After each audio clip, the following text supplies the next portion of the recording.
So, a weird coincidence happened 2 weeks ago. I was going through each Halo game of the Master Chief Collection, and had just started playing Halo ODST. It was my first time playing this game in particular. I was having a blast, defending one of Earth's cities during an alien invasion, when all of a sudden, Helldivers 2 dropped a new update featuring an alien invasion on Earth's cities. Being a long-time Helldiver myself, clocking in over 300 hours, I immediately buckled up and dropped onto Super Earth to once again do my democratic duty. I mention Halo ODST because the similarities between this game and Helldivers' Super Earth invasion are uncanny. And I mean that as a compliment. The stakes had never been higher. The fight was long and arduous. We lost nearly all of the megacities before the Illuminate finally retreated. And I still have a burning hatred for them after what they did to Mars. On a side note, I really wish we got to play on Mars, because it would bring the influences full circle. The Harvester enemy seems to be heavily inspired by the tripods in War of the Worlds, which feature aliens who are from Mars. So that would have been a cool meta moment, but alas, it was not to be. I mention all of this because this is the kind of narrative that forms in single-player games through heavily scripted means. But no, this narrative is a byproduct of the multiplayer, rather than the multiplayer being a byproduct of the narrative. The fate of every planet on this galactic map is based on the community's numbers, team play, and efficiency, which is an amazing meta-narrative gimmick that I wish other live services took advantage of. Incentives like these are so much more engaging than the gotcha mechanics ingrained into nearly every modern multiplayer shooter that seek to hijack your time and leave you with a sense of FOMO if you decide to play something else. I have once again become addicted to this game. Not because it's a game using manipulative psychological tactics to get me to keep playing, but because it's an experience I can't get anywhere else. You might look at the gameplay I show and say, big deal, it looks like any other third-person shooter. Funnily enough, that's the exact reaction I had seeing its initial reveal trailer. But you have no idea what it's like until it's in the feeling of your hands.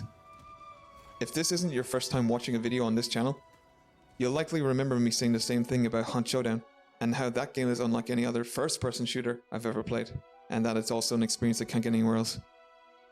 There's a reason I gravitate towards these games and steer away from Call of Duty 27 Black Ops 10. I feel like it's important to value games that seek to create something that would be extremely difficult to copy. Sure, you can take the surface level mechanics of Helldivers and make a watered down version in a few years, but Helldivers 2 is so much more than how it looks. It takes the same philosophy as Hitman's developers by designing a plethora of small intricate details before each piece comes together. And then they give the player the freedom to throw a wrench into this design at any point, causing so many unpredictable things to happen that no one match ever feels the exact same. They've also placed heavy emphasis on the physics system. It almost feels like they took the template of MGS5's buttery smooth movement and threw in some of Death Stranding's physics in there too, to create this unique feel to your character. It's hard to explain, but it feels very satisfying to play. This is all not to say that Helldivers' uniqueness is based solely on how it feels rather than how it looks, because my god, this game is absolutely stunning, which heavily amplifies its other amazing quality. It's cinematic. Not cinematic in a PlayStation exclusive way where the control is taken from you to play out a cutscene. Not dissing those games though, I still really love them. But organically cinematic, while still entirely driven by gameplay. There are moments created in Helldivers that feel movie-like, which is so immersive for roleplay, and is completely driven by the player's actions. You're your own action hero in this, but how you play will decide whether you're Master Chief, or a nameless Marine that gets offed in seconds. There's so much freedom that comes with that, and it's something even hardcore Helldivers players take for granted now. I'll admit, even I was beginning to become desensitized until the Super Earth invasion raised the stakes and reminded me just how special this game is, and how it has spoiled a lot of third-person shooters for me. The one big crime this game commits is not having some kind of theater mode. I feel like people could create such incredible videos with it. Of course, not everyone will engage with the game on that deep level, with all the roleplay, meta-narratives, and passion. Some people will play the game as it is, which is absolutely fine. The game is more than fulfilling enough on casual play. But if you engage with all it has under the surface, it is the kind of experience akin to your childhood games, where your imagination is in overdrive. Like in Jak and Daxter, instead of your adult self playing for the first time here thinking, oh, this is a cool boss fight, I'm having fun. Instead, your child self is like, I have to take this monster down to save this town from annihilation. It's now or never. I often feel that same nostalgic sense of wonder and imagination in Helldivers 2. Like take this clip for example. Time was running out, the escape shuttle was on the way, but I decided to risk driving across the snow map in a blizzard to get that last side objective done. It wasn't necessary, and it was extremely risky, but I decided to do it precisely because it was dramatic and challenging. It makes me wonder what the confirmed movie will look like. On a side note, I hope the movie will be integrated into the game's narrative in real time, rather than standalone as an adaptation. They could do something really special with it if it's in the right hands. As with all the games I love to death, I have to rein myself back and highlight the issues that occasionally crop up in my experience. From what I understand, the game was built on a discontinued engine that they spent years Frankensteining into the Helldivers 2 we know and love today, which has many pros, but it comes with many problems too. It feels unstable, creating numerous bugs.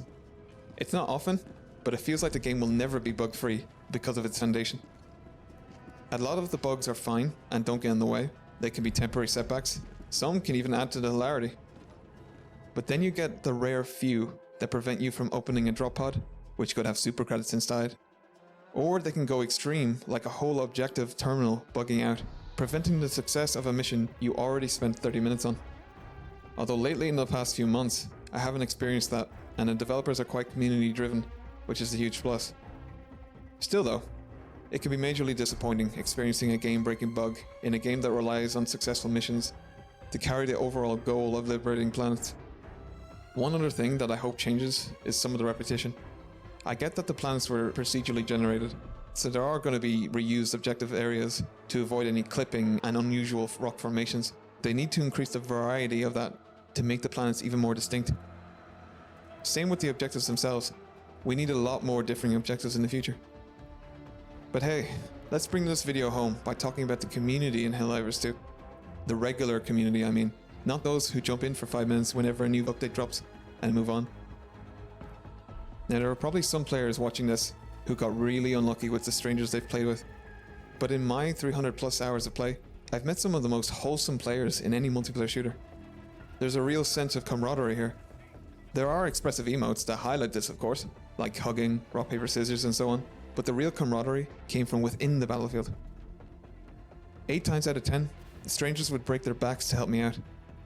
For example, unfortunately I don't have the footage for this, but yesterday I was having one of my unlucky games, where I just kept getting beaten down by the bot scum. I tried to go back for my shield generator pack and items, but I kept dying and I decided to give up. What I hadn't realized was that my teammate had noticed this, and ran into the heavy fire, recovered my backpack, and brought it all the way over to me. He didn't have to do that. He could have focused on the objective. And it wasn't the only time he helped me out in that match. I've experienced a lot of little moments like this throughout my playtime, and it's so damn wholesome. Of course, some bad apples get thrown into the mix from time to time.